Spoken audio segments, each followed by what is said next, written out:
Okay student, अब हम पढ़ रहे हैं ग्रुप 2A। ग्रुप 2A का नाम क्या है? The alkaline earth metal. Alkaline earth metal में कौन कौन से एलिमेंट? बेरिलियम है, मैग्नीशियम है, कैल्शियम है, स्ट्रोंशियम है, बेरियम है, रेडियम है। ठीक है, इनकी लास्ट शेल में कितने इलेक्ट्रॉन होंगे? 2 इलेक्ट्रॉन। बैलेंस शेल में कितने इलेक्ट्रॉन होंगे? 2। जैसे मैंने पिछले स्ट्रक्चर ड्रॉ करके समझाया, सेम आप इसको स्ट्रक्चर ड्रॉ करके देख सकते हैं कि इसकी लास्ट शेल में कितने इलेक्ट्रॉन बन रहे हैं। तो इसकी तमाम मेंबर्स की लास्ट शेल में कितने आएंगे इलेक्ट्रॉन? 2 इलेक्ट्रॉन्स आएंगे। ठीक है, on reaction they loss this 2 electrons and form divalent positive ion. वो क्या था? यूनिवैलेंट था, एक इलेक्ट्रॉन को लॉस करता है, एक इलेक्ट्रॉन किसी को दे देता है, 1 पॉजिटिव आता है या 2 पॉजिटिव आते हैं, क्योंकि लास्ट में 2 इलेक्ट्रॉन होते हैं, दोनों ये किसी को रिएक्शन के दौरान दे देते हैं। रेडियम इज रेडियोएक्टिव, और जिनमें से रेडियम है वो रेडियोएक्टिव है। ठीक है, रेडियोएक्टिव एलिमेंट है। This element are the bit harder, थोड़े से ये सख्त भी होते हैं सारे एलिमेंट। ठीक है, having higher melting and boiling point, और इसकी क्या होती है? इसकी मेल्टिंग और बॉइलिंग पॉइंट थोड़ी ज़्यादा होती है बनिस्बत ग्रुप फर्स्ट ए के मेंबर से। But they have the smaller atomic ionic radii and atomic volume, जबकि इसका एटॉमिक और आयनिक रेडियाई या एटॉमिक वॉल्यूम क्या होता है? थोड़ा कम होता है। ठीक है, down the group they do not show a regular trend in melting और बॉइलिंग पॉइंट और डेंसिटीज। तो लाजमी जिसमें वो डाउनवर्ड में कम हो रहे थे, तो इसका मतलब ये एक खास एक पीरियड्स के हिसाब से कम नहीं हो रहे। अच्छा, अब हम पढ़ रहे हैं ग्रुप 3A। ग्रुप 3A का नाम क्या है? द बोरॉन फैमिली कहा जाता है। फर्स्ट एलिमेंट इसका बोरॉन ही है, और बोरॉन के नाम से इसको बोरॉन फैमिली भी कहा जाता है। इसमें कौन कौन से एलिमेंट है? बोरॉन है, एल्युमिनियम है, गैलियम है, इंडियम है और थैलियम मौजूद होते हैं। ठीक है, और ग्रुप 3A तो इसकी लास्ट शेल में कितने इलेक्ट्रॉन होंगे? 3 इलेक्ट्रॉन होंगे, और इसकी जो वैलेंसी होगी, मतलब अगर हम देखा जाए रिएक्शन के दौरान क्या आएंगे? 3 पॉजिटिव आएंगे। 3 पॉजिटिव का मतलब ये 3 इलेक्ट्रॉन लॉस कर देंगे। ये 3 इलेक्ट्रॉन किसी को दे सकते हैं, दे देते हैं रिएक्शन के दौरान। Except boron they are highly electropositive, जबकि ये बोरॉन क्या है? दे आर मतलब इलेक्ट्रॉन, बोरॉन के अलावा क्या है? सारे क्या हैं? इलेक्ट्रोपॉजिटिव बहुत ज़्यादा रखते हैं। Having metallic character which increase down the group. ठीक है, यहाँ तक क्लियर है? Boron is मेटोलाइट।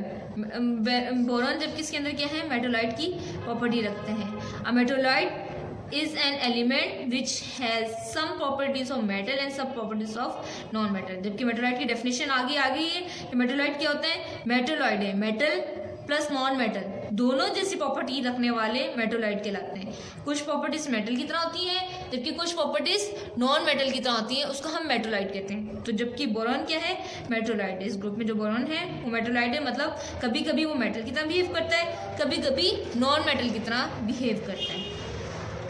ग्रुप 4A, अब नेक्स्ट है ग्रुप 4A का नाम क्या है? Carbon family. First member carbon है, सिलिकॉन, जर्मेनियम और इसके अलावा टिन हो गया, लीड हो गई, सारे इसके मेंबर्स हैं। ठीक है, इसकी लास्ट शेल में 4 इलेक्ट्रॉन होते हैं क्योंकि ग्रुप 4A से ताल्लुक है, और इसको हाफ फिल इलेक्ट्रॉन भी कहा जाता है इन सबको, क्योंकि आधे भरे भी आधे खाली होते हैं। क्योंकि लास्ट शेल में 8 इलेक्ट्रॉन की गुंजाइश होती है, 4 इनके पास मौजूद होते हैं, 4 खाली होते हैं, तो मतलब इसको हाफ फिल कहा जाता है, मतलब आधे भरे भी आधे खाली भी कहा जाता है। तो इन्होंने यहाँ बता दिया कि इसकी यही है। ठीक है, on this element carbon is non metal, silicon, germanium, मेटोलाइट। जबकि कार्बन नॉन मेटल है, जबकि सिलिकॉन और जर्मेनियम क्या है? मेटोलाइट है। मेटोलाइट क्या होते हैं? अगेन रिपीट कर रही हूँ कि जो मेटल की तरह भी बिहेव करते हैं और नॉन मेटल की तरह भी बिहेव करते हैं, उसको मेटोलाइट कहते हैं, और ये क्या है? मेटल है। ठीक है, okay class, the down the group atomic radius and volume increase. जैसे जैसे नीचे आता है उसकी वॉल्यूम भी बढ़ रहा है और एटॉमिक रेडियस भी बढ़ रही है। Due to the addition of a new shell for the same reason metallic character increase down. अब जैसे जैसे हम ग्रुप में नीचे आते जाएंगे तो उसकी शेल बढ़ रहे हैं, तो इट्स मीन क्या है? उसकी मेटेलिक कैरेक्टर क्या हो रही है? उसकी बढ़ रही है। बात क्लियर है? अब हम नेक्स्ट पढ़ रहे हैं ग्रुप 5। ग्रुप 5A का नाम क्या है? Nitrogen family. इस नाइट्रोजन इसका फर्स्ट एलिमेंट है। फॉस्फोरस, आर्सेनिक, एंटीमनी और बिस्मिथ क्या हैं? इसके मेंबर्स हैं। इसकी लास्ट शेल में कितने इलेक्ट्रॉन होंगे? 5 होंगे। वैलेंसी मतलब इसकी 5 होगी। ठीक है, और उसके अलावा क्या है? There is a large variation of properties as we go down the group. जैसे जैसे नीचे जाएंगे तो उनकी वेरिएशन क्या हो रही होती है? वेरिएशन ऑफ प्रॉपर्टीज क्या हो रही है? बढ़ रही है। Nitrogen exist as diatomic molecule. Nitrogen क्या होता है, वो अकेला पाया नहीं जाता, डायटोमिक की फॉर्म में पाया जाता है, मतलब N2 की फॉर्म में पाया जाएगा, खाली N नहीं पाया जाता नेचुरल तौर पर। And forms a number of oxides as NO। बाज़ वक़्त क्या होता है, ऑक्साइड्स की फॉर्म में पाया जाएगा, मतलब ऑक्सीजन के साथ रिएक्शन किया हुआ पाया जाता है, अकेला ये नहीं पाया जाता। Due to small atomic size and large ionization potential, nitrogen has a tendency to accept 3 electron to form nitride ion.